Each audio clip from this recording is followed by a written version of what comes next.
শুভ সকাল মিস্টার আবির সাহেব।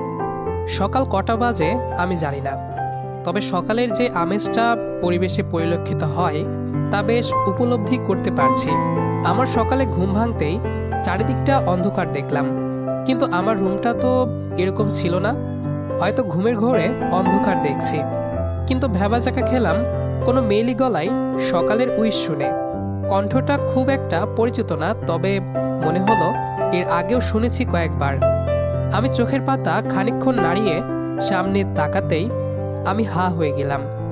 দেখি আর্নিয়া বসে আছে একটি চেয়ারে, আর আমি অন্য একটা চেয়ারে বসে আছি।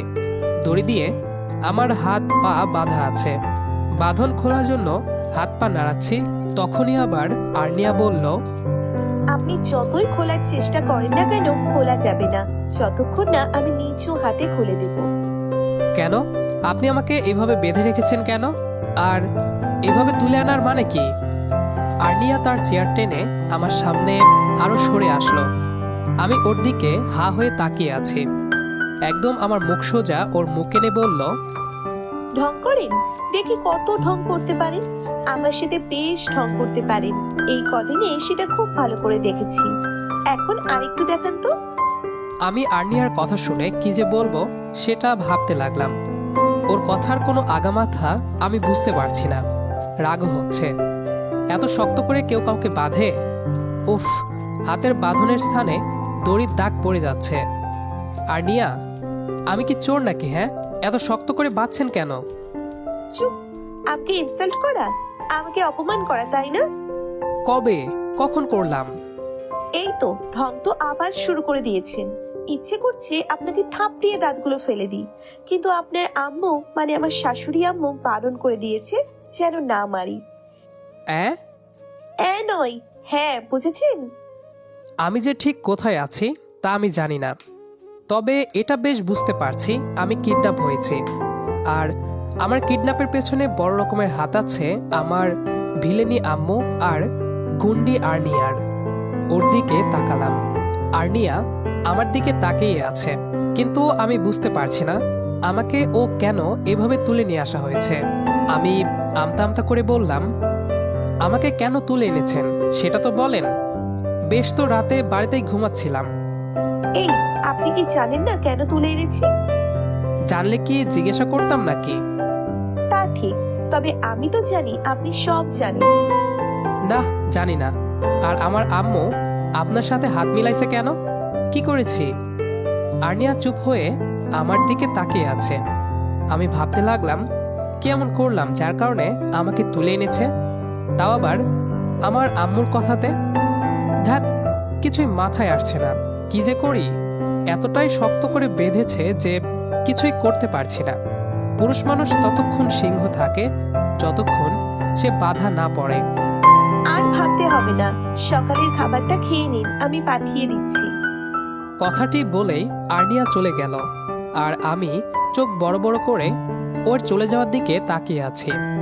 ইচ্ছে করছে গালে কষে একটা থাপ্পড় দিয়ে আসি, কিন্তু বাধা থাকায় আর সেটা পারছি না। আর্নিয়া চলে গেল। কি মেয়ে রে বাবা! মাত্র 15 দিন আগে পরিচয়, আর সেই মেয়ের কিনা এত সাহস যে একটা ছেলেকে উঠিয়ে নিয়ে আসে। অবশ্য গুন্ডি মেয়ে হলে যা হয়, দেখতে সুন্দর, কিন্তু এমন করবে ভাবিনি। আমার আম্মুও তো দেখতে সুন্দর, কিন্তু সেও যে ভারতীয় সিরিয়ালের মতো ভিলেন মহিলা তা জানতাম না। আমি বসে বসে কোনো কাজ না থাকায় ভাবতে লাগলাম আর্নিয়ার সাথে আমার কিভাবে পরিচয়। এখন থেকে 15 দিন আগে অফিসে বসে আছি। এটা অফিস নাকি আমি জানতাম না। আব্বুর নিজের অফিস, তাই রোজ যেভাবে ইচ্ছে আসতাম। বেতন দেওয়ার সময় আব্বু কিপটেমি করত, তবে ছিনতাই করে বেতন নিতাম। এসব নিয়ে ভাবছি, তখনই আম্মু কল দেয়। কোথায় তুই? এই তো আম্মু, চিড়িয়াখানায়। কি? ওখানে কি করছিস অফিস বাদ দিয়ে? কেন? তুমি তো বলো আমার পেছনে বান্দরের হার অনেক বেশি, বান্দর আমি, তাই তো চলে আসলাম। ওই আবির, ফাজলামি রাখ। অফিস শেষ করে সোজা নিজাম ভাইদের বাসায় চলে আসবি। কেন আম্মু? ওনার বড় মেয়েকে তোর জন্য দেখতে যাব। কথাটা শুনে খুশিতে চেয়ার ছেড়ে ভাবলাম একটু ব্রেক ডান্স দেই, কিন্তু অফিসের সবাই বান্দর প্লাস পাগল ভাববে, তাই দিলাম না। মনে মনে নিজেই 2 হাঁড়ি মিষ্টি সেবন করিলাম খুশিতে। কারণ আর্নিয়া হলো নিজাম আঙ্কেলের বড় মেয়ে, এটাই কেবল জানি। এলাকাতে সবচাইতে সুন্দর বেশি শুনেছিলাম আর কি। দেখতে যেমন সুন্দর, চুলগুলো আরো সুন্দর, চোখ দুটো তো আরো সুন্দর। তবে অহংকার বেশি, এ কারণে এ যাবৎ অনেকগুলো ছেলে তাকে বিয়ে করতে এসেছে। তার মধ্যে আমার কাছের বন্ধু 2 জন ছিল, কিন্তু আর্নিয়া সুন্দরের ঠেলায় সবাইকে না করে দিয়েছে। তবে কি আমার পালা হবে এবার? বন্ধুদের থেকে আর্নিয়ার ব্যাপারে খোঁজ নিতে হবে এখন। ওই কথা বলছিস না কেন? না মানে আম্মু, আমি বিয়ে করব না। মানে সবাইকে কথা দিয়েছি। ও তাহলে আর কি? তোমার ছেলের অপমান নিয়ে বাড়িতে আসতে দেখো। চুপ, সেটা আমি দেখব। তাড়াতাড়ি আয়। কথাগুলো শেষ করে আম্মু লাইন কেটে দিল। আমিও ভাবতে লাগলাম আর্নিয়ার কথা, কিভাবে সে আমাকে বের করে দিবে, কি কি বলতে পারে। আমিও তার জন্য রেডি হতে লাগলাম। সন্ধ্যা 7টা বাজে।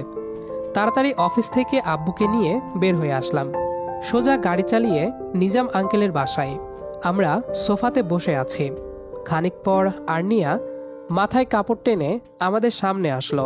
আতিয়াতার পর কাপড় যখন সরালো তখন দেখি আর্নিয়া চোখে কাজল দিয়েছে আর ঠোঁটে হালকা লিপস্টিক। এমনিতেই ঠোঁটের কোণে ছোট্ট একটি তিল, যার সৌন্দর্যকে আরও বহুগুণে বাড়িয়ে তুলেছে। আমি প্রথম দেখাই ক্রাশের বস্তায় ঢুকে গিয়েছি। বের হতে ইচ্ছে করছে না। তখনই আর্নিয়া বলল আমার আম্মুকে, আন্টি আমি আবিরের সাথে একটু কথা বলবো আলাদা। ওকে, যাও। এই রে, কাজ হয়ে গেল। তাড়াতাড়ি ক্রাশের বস্তা থেকে বের হলাম। ইস, কি হতো আরেকটু এভাবে থাকতে। আমি হেঁটে ওর রুমে গেলাম। রুমের সাথে ব্যালকনি রয়েছে, সেখানে 2টো চেয়ার রাখা। আমি যে গ্রিল ধরে দাঁড়ালাম। আর্নিয়া এসে বলল, হাই আবির সাহেব, হ্যালো। কেমন আছেন? ভালো, আপনি? আমিও ভালো। আপনাকে একটা কথা বলি। হ্যাঁ বলুন। আপনি আমাকে বিয়ে কেন করছেন? আমি জানি কেন করছেন। আমি দেখতে যথেষ্ট সুন্দরী। আমাকে দেখে সবাই ক্রাশ খায়, সবাই চাই আমাকে। স্বাভাবিকভাবে আমাকে সব ছেলেই বিয়ে করতে চাইবে, কিন্তু হলো কি আমি না বিয়ে করব না আপনাদের মতো ছেলেদের। সুতরাং আপনারাও আসতে পারেন। আমি আর্নিয়ার দিকে তাকালাম। এটা কোনো কথা হলো? কোনো নোটিশ ছাড়াই রুলস শুনিয়ে তাড়িয়ে দেওয়া হচ্ছে। মাথা গরম হয়ে গেল। আমি বললাম, এই যে শুনুন মিস সুন্দরী, আমার বইয়ে গিয়েছে আপনার মতো এমন পেতনি মার্কার সুন্দরী মেয়েকে বিয়ে করতে। কেবল রংটাই সুন্দর, কিন্তু আয়নাতে দেখেছেন কখনো মুখটা আপনার বেঁকা? আমি তো ভেবে অবাক হচ্ছি, সব ছেলে কেন আপনার জন্য পাগল হয়, যত সব। আর শুনুন, আপনাকে বিয়ে করতে আসেনি, দেখতে এসেছি, তাও আম্মুর কথাতে। আমি আসার আগে না করে দিয়েছিলাম আপনাকে যাতে না দেখতে আসি। আমার আপনার মতো এমন রূপের মেয়ের কোনো দরকার নেই। কেবল রূপের সৌন্দর্য নিয়েই থাকবেন, গুণের বেলায় অষ্টরম্ভা। আমি তো বিয়ে করব না, সেটাই তো বলতে আসলাম। আপনার মতো পেতনিকে কেন বিয়ে করব শুনি? জানতো ভাগেন, আমি যে বিয়ের কথা অফ করতে বলছি, দাঁড়ান। আমার কথা শেষ করে দেখলাম আর্নিয়া হা হয়ে আমার দিকেই তাকিয়ে আছে। বিষয়টা অনেক ভালো লাগলো। আর অফিসে বসে আমি এসবই ভাবছিলাম যে আর্নিয়া এমন কিছু বললে আমিও সেটার উত্তর দেব। আর আমার থিওরি বলে, কোনো সুন্দরী মেয়েকে পেতে হলে তার রূপের প্রশংসা করার কোনো দরকার বা মানে নেই। কারণ আমার আগেও অনেক অনেক ছেলে তার রূপের প্রশংসা করেছে। তাই এটা সুন্দরী মেয়ের কাছে ডাল ভাত। তাই কোনো সুন্দরী মেয়েকে পটাতে তার রূপের বিপরীত পথ দিয়ে ট্রাই করতে হবে। কারণ রাগের মাধ্যমেও অনেক কিছু হয়। সেক্ষেত্রে মেয়েটি আপনার কথা ভাববে, কারণ কোনো ছেলে তাকে অসুন্দর বলেনি, আপনি বলেছেন, তাই আপনার কথা সে ভাববে। এটা ভেবে যে কি এমন ছেলে যে আমাকে অসুন্দর বলে। আর মেয়েরা কোনো ছেলের কথা ভাবা মানেই তার প্রেমে পড়া নিশ্চিত। তাই আর্নিয়াকে একটু পামি দিলাম, যাতে সে ভাবুক আমি সবার থেকে ডিফারেন্ট। কথাগুলো ভাবতে ভাবতে ওর রুম থেকে বের হলাম। মনে মনে একটা পৈশাচিক হাসি দিলাম, এটা ভেবে যে এতদিন আর্নিয়া অনেক ছেলেদের নিয়ে মজা করেছে, আজ ওর পালা। আমাকে দেখে আম্মু বলল, কি হলো, চুপ করে দাঁড়িয়ে কেন? কথা হয়েছে? আম্মু, আমি এই বিয়ে করব না। কি? সবাই বসা থেকে উঠে গিয়েছে। করব না বললাম। কেন? সরি আন্টি, আপনাদের মেয়েকে আমার পছন্দ হয়নি। আমার কথা শুনে সবাই যেন আকাশ থেকে পড়ল। এমন কথাও আর্নিয়ার ফ্যামিলিকে শুনতে হবে এটা তারা ভাবেনি। কারণ এর আগে যত ছেলে আসছে সবাই প্রথমেই বলেছে মেয়ে দেখতে সুন্দর, পছন্দ হয়েছে। আর আমি প্রথম এটা বললাম। মানে কি পছন্দ হয়নি মানে? মানে আপনার মেয়ে দেখতে কেমন যেন, নাকটা ভোঁতা টাইপ, ঠিকভাবে দেখলে আপনার মেয়ে টেরা টাইপ, দাঁতগুলো কেমন যেন মনে হয় গত 1 মাস ধরে দাঁত ব্রাশ করেনি। ইস, আমি এ বিয়ে করতে পারবো না আম্মু, এর থেকে অনেক ভালো মেয়ে পাবো। তোমাকে তো বলেছিলাম আমি আর্নিয়াকে বিয়ে করব না। এমন বেঢপ চেহারার মেয়েকে কে বিয়ে করবে শুনি? আমি গেলাম, তোমরা আসো। কথাগুলো বলে আর্নিয়ার রুমের দিকে তাকালাম। দেখি রুমের দরজার কাছে দাঁড়িয়ে হা হয়ে আমার কথাগুলো শুনছে। আমি চোখ মেরে চলে আসলাম বাইরে। নিজেই গাড়ি চালিয়ে সোজা বাসায়। নিজেই রাতের খাবার খেয়ে রুমের দরজা লাগিয়ে শুয়ে পড়লাম। মনে মনে নিজেই বললাম, এবার কেমন লাগে বিয়ে করতে আসা সব ছেলেকে তুমি নিজে অপমান করে বের করে দিতে, বলতে তোমার মতো ছেলে আমার মতো মেয়ের কাছে কিছুই না, এখন ঠেলা সামলাও। এভাবেই দিনগুলো যাচ্ছিল। বাসায় আম্মু আব্বু খুব একটা কথা বলতো না আমার সাথে। আমি চেষ্টা করেছি, কিন্তু আম্মু খালি রাগী দৃষ্টিতে চেয়েছে বলে ভয়ে আর বলিনি। সেদিন রাতে আমি বন্ধুদের বাসা থেকে আড্ডা দিয়ে বাড়িতে আসছি। তখন রাত 12টা পার হয়ে গিয়েছে। বাড়িতে এসেই টান টান হয়ে শুয়ে পড়েছি। আর সকাল হতেই আমি আজ এখানে। এই যে আবির সাহেব, কি ভাবছেন কি? হ্যাঁ, আর্নিয়ার ডাকে চমকে উঠি। সামনে তাকিয়ে দেখি আর্নিয়া তার চেয়ারে বসে আছে কাচ্চি বিরিয়ানি নিয়ে। আহ, দেখে যেন জিভে বৃষ্টি শুরু হলো। আমাকে অবাক করে দিয়ে ও আরো কাছে এসে আমাকে খাইয়ে দিল। আমি খাচ্ছি আর ও বলল, আপনার আম্মুকে পুরো ঘটনা সব বলতেই তিনি এই প্ল্যান করে আপনাকে কাল রাতে আমি তুলে আনি আপনার আম্মুর কথাতে, কারণ তিনি বলেছিল আপনাকে তুলে নিয়ে বিয়ে করে তবেই ফিরি। কথা বলতে বলতে খাওয়া শেষ হয়ে গেল। আমার দিকে তাকালো কিছুক্ষণ, তারপর আমার কাছে এসে আমাকে আরো অবাক করে দিয়ে আমার বাঁধন খুলে দিল। আমি যেন প্রাণ ফিরে পেলাম। হাতের দিকে তাকিয়ে দেখি হাতে দড়ির দাগ পড়ে গিয়েছে। আর্নিয়া বলল, আমি সুন্দর তা জানতাম, আমি ভাবিনি আমাকে এভাবে কেউ রিজেক্ট করতে পারে। আমি ভাবতাম আমি সবচাইতে বেশি সুন্দরী, তাই সব ছেলেদের অন্যরকম ভাবে কথা শুনিয়ে ফিরিয়ে দিতাম। আপনাকেও এটা করতাম, কিন্তু তার আগে আপনি এভাবে আমাকে রিজেক্ট করবেন ভাবিনি। আমি কি দেখতে আসলেই টেরা? দেখতে কি আসলেই বোচা নাকের কেউ? দেখুন দেখুন তো, আমার দাঁত কি কালো? আমি কি কেবল সৌন্দর্য নিয়েই থাকি? আমি কি পেতনির মতো দেখতে? আমি আর্নিয়ার কথাগুলো শুনে বোবার মতো বসে রইলাম। না না, সে এমন মোটেও নয়। আমি তো কেবল তাকে রাগানো আর একটা ছেলের বিয়ে করার আশাটা সে নিমিষেই নষ্ট করে দিত বলে তার পরিস্থিতি কেমন হতো সেটা বোঝানোর জন্য এমন করেছি। সত্যি বলতে আমারও ওই দিন খারাপ লেগেছিল। কথা কেন বলছেন না? আর আপনি চলে যেতে পারেন, আপনাকে মুক্ত করে দিলাম। আসলে আমি আপনার কাছে অসুন্দর, যা সবার কাছে সুন্দরী।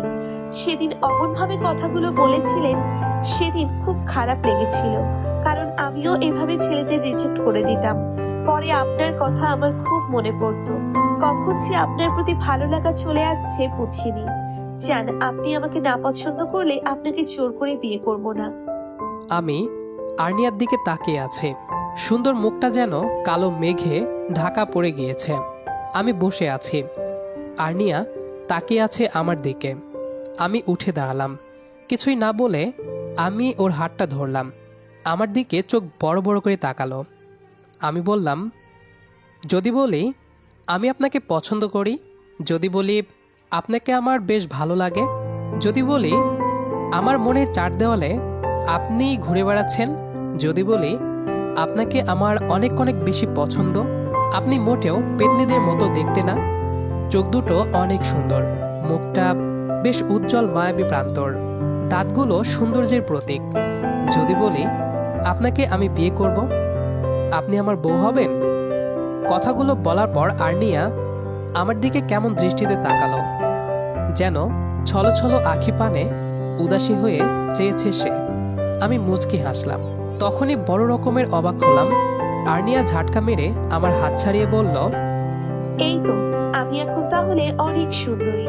জান, আপনার মতো ক্যাবলাকান্তকে আমার মতো মেয়ে কখনোই বিয়ে করবে না। জান, ভাগেন তো, বইয়ে গেছে আপনাকে বিয়ে করতে। এমন কত ছেলে পাগল আমার জন্য। আমি কিছু বললাম না। রাগ, লজ্জা, অপমানে যেন সব গোলমেলে মনে হচ্ছে। আমি মাথাটা নিচু করে চলে আসতে যাব, তখনই আর্নিয়া আমার হাত ধরে বলল, আহারে, রাগ করেছেন? তাহলে আরো শুনুন। যদি আমি বলি আমি আপনার বউ হব, তবে কি আপনি আমার সাথে নেবেন? যদি বলি আপনাকে আমার সব ভালোবাসা দেব, আমাকে বিয়ে করবেন? আমি কিছু বললাম না। আর্নিয়ার হাত শক্ত করে ধরে কাছে টেনে নিলাম। বাইরে বের হতেই আমি আরো বোকা হয়ে চেয়ে রইলাম, কারণ আমি যেখানে বন্দি ছিলাম সেটা আর কোথাও না, আমাদের বাড়ির গুদাম ঘরে। কোনোদিন আসেনি বলে ভেতরটা অচেনা। হায় রে, কি করলাম আমি! তবে সে যাই হোক, আর্নিয়া এখন আমার। আর্নিয়ার থেকে মোবাইল নিয়ে আম্মুকে কল দিয়ে বললাম, মাননীয় সিরিয়ালি ভিলেন, আপনার একান্তভাবে জানানো হচ্ছে যে আপনার ছেলে এখন আপনার বৌমার সাথে আছে। তাকে এখন তার বাড়িতে রেখে আসতে যাচ্ছি। আপনি দয়া করে বিয়ের ব্যবস্থা করুন। বান্দর ছেলে, বিয়ের ব্যবস্থা করাই আছে, কেবল তোর সম্মতি দিলেই হবে। টুট টুট, লাইনটা কেটে দিলাম। আর্নিয়াকে নিয়ে হাঁটছি, তবে চুপ করে আছি। রিক্সা পেতে তাতে উঠে বসলাম। সোজা আর্নিয়াদের বাড়ির সামনে চলে এসেছি। আর্নিয়া নামলো। কি ব্যাপার, চুপ হয়ে গেলেন কেন? আগে ভাড়াটা দিন। কি, আমি দেব? আপনি দিবেন? না, আপনি দেন। বিয়ের পর তো আমাকে সব দিতে হবে। ইস, কত টাকা খরচ হবে! ভাবছি শ্বশুরের থেকে অনেক টাকা যৌতুক নিতে হবে। চুপ বান্দর! আপনিও বান্দর বললেন? এ দুঃখ আমি কোন পকেটে যে রাখি? তবে কষ্ট সেটা না, কষ্ট হলো আমার কোলবালিশটা আজ থেকে তার বরছাড়া হয়ে যাবে। মানে আমাকে ছেড়ে সে থাকবে। ইস, ফাজিল বদমাইশ ছেলে, বান্দর একটা। যান, বাসায় যেয়ে গোসল করে নিবেন। আর্নিয়া গেটের কাছে যেয়ে দাঁড়ালো। আমি রিক্সাতে ঘুরে চলে আসতে লাগলাম। দূর থেকে দেখি তখনও সে দাঁড়িয়ে আছে। মুচকি হাসলো। আমি ইশারাতে চলে যেতে বললাম, কিন্তু সে ইশারাতে বুঝিয়ে দিল আমি যতক্ষণ চোখের আড়াল না হব সে থাকবে। অগত্যা আর কি। আস্তে আস্তে সব চোখের বাইরে চলে গেল। আমিও চলে আসলাম বাড়িতে। আমাদের আজকের গল্পটি এই পর্যন্তই। আমাদের আজকের গল্পটি আপনাদের কাছে কেমন লেগেছে সেটি অবশ্যই কমেন্ট করে জানাবেন। দেখা হবে আবারও নতুন কোনো গল্প নিয়ে। সে পর্যন্ত আমাদের সাথেই থাকবেন। আর পুরো গল্পটি শেষ পর্যন্ত শোনার জন্য সবাইকে অসংখ্য ধন্যবাদ।